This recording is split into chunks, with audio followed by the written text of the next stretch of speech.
Let's go! Salut tout le monde, je m'appelle Nurgeldi, je viens de finir ma troisième année de médecine à l'Université de Genève et aujourd'hui je vais vous parler d'un sujet très important, c'est la santé mentale. Plus précisément, comment j'ai géré ma santé mentale pendant ma première année de médecine. On va commencer par la première chose que je faisais, c'est la méditation. J'ai découvert cette pratique justement pendant ma première année de médecine. Je ne savais pas du tout comment méditer et je me suis initié à cette pratique via une application qui s'appelle Petit Bambou, dont l'image apparaîtra soit là, soit là. Ça, je laisse l'éditeur à décider, c'est-à-dire moi. Et cette application est géniale puisqu'elle vous permet de vous initier à la méditation. Donc, ça va être des séances qui sont guidées par une voix. Donc, vous trouvez, ça dure de 10 à 15 minutes grand maximum. Il y a des séances gratuites qui sont proposées pour voir si l'application vous plaît. Et puis, ce n'est pas du tout sponsorisé ni rien. Mais c'est juste, je trouve que cette appli, elle est géniale. Et en plus, elle est en français. Donc, s'il y a des gens qui ne comprennent pas très bien l'anglais, elle est juste top vu que tout est en français. Donc, je vous conseille vraiment de checker, de télécharger. Et ça permet de vraiment vous initier pas à pas dans ce monde merveilleux. Parce que ça permet également de diminuer l'anxiété. Donc, si vous êtes une personne anxieuse, si vous méditez, ça va permettre de vous libérer l'esprit pour être plus performant durant vos études. Et puis, vous n'êtes pas obligé à méditer tel que des moines durant des heures et des heures sans arrêt. Je pense que même 10 minutes par jour, c'est largement suffisant. En tout cas, moi, ça me suffisait. Et je pense que les bienfaits des méditations sont... En tout cas, je pourrais pas passer ma première année si je n'avais pas médité, je pense. Donc, c'est vraiment quelque chose à checker. Si vous avez le temps, même durant l'été, vous pouvez vous initier gentiment.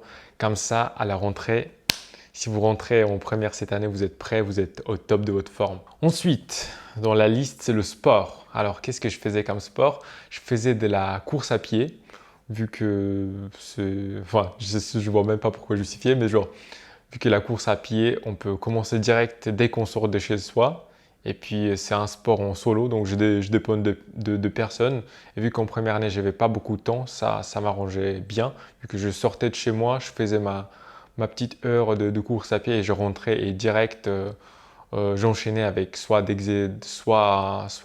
études, soit je mangeais, etc. Pour la course à pied, si vous n'avez jamais fait mais vous voulez quand même essayer, une application qui s'appelle Adidas Running, quelque chose comme ça. Je mettrai également l'image de cette application juste là ou juste là. Il y a des programmes pour les débutants. Donc, vous courez un certain temps et après, pendant la pause, vous marchez. Donc, c'est une alternance entre la course et la marche. C'est une manière assez douce de commencer ou de reprendre ce sport et je vous conseille d'y jeter un coup d'œil. Ou sinon, vous pouvez pratiquer également d'autres disciplines. Je pense que c'est quand même bien de faire du sport. C'est même genre important de trouver du temps pour faire du sport pendant sa première année. Ça vous forge le caractère. Donc, puisque quand vous faites par exemple de la course à pied, à chaque moment, c'est la souffrance totale. Je ne vais pas vous mentir. Donc, à chaque moment, j'avais envie d'arrêter. Mais le fait de faire une activité physique là où je souffre et je continue volontairement à souffrir, enfin à souffrir pendant la course à pied, ça permet de forger le caractère et je pense que c'est très important pour le mental, surtout les jours, quelques jours avant l'échéance, avant les examens finaux.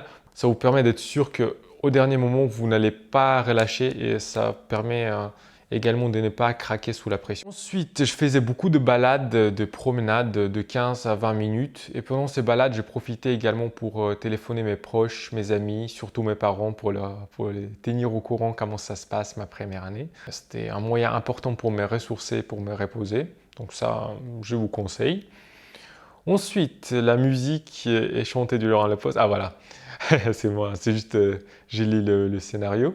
Alors, pour la musique, ça jouait un rôle important pendant ma première année, vu que je l'écoutais de la musique tout le temps, le matin, l'après-midi, à midi et puis le soir. Ça me permettait de me chauffer pour la journée à venir.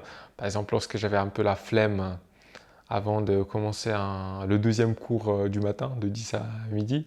Moi, je mettais pendant la pause ma musique préférée et je commençais un petit peu à danser, à chanter et ça me mettait dans ce bon mood et je me chauffais en fait à continuer la journée puisque sans la musique, je pense que je pourrais pas faire ma première année vu que ça aurait été ennuyant. Voilà.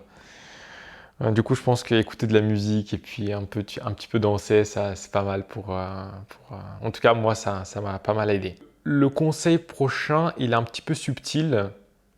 Ça, c'est un conseil personnel. Pendant les vacances, je bossais tous les jours. Je n'ai pas pris un jour de repos pendant les vacances et je vais vous expliquer pourquoi. À la place de faire un jour off, moi, ce que j'avais fait, c'est que je finissais mes journées de révision plus tôt. Là, je ne me rappelle plus des heures exactes, mais par exemple, si d'habitude je finissais mes révisions à 9 heures du soir, bah, pendant les vacances, je pouvais les finir par exemple à 15 heures de l'après-midi ou à 18 heures de l'après-midi grand max. Et en faisant cela, ça me permettait de faire deux choses. Tout d'abord, lorsque je ne prenais pas de pause, je n'avais pas ce sentiment de culpabilité puisque je bossais tous les jours. Et deuxièmement, lorsque je me reposais le soir du jour où j'ai bossé, ça me permettait de me reposer à fond vu que j'étais là. Ah bon, aujourd'hui j'ai bossé, même si c'était un petit peu, mais j'ai bossé, donc je peux me reposer. Donc c'est du repos mérité. C'était un petit mind trick que j'ai utilisé pendant ma première. Je ne sais pas si ça peut marcher pour vous.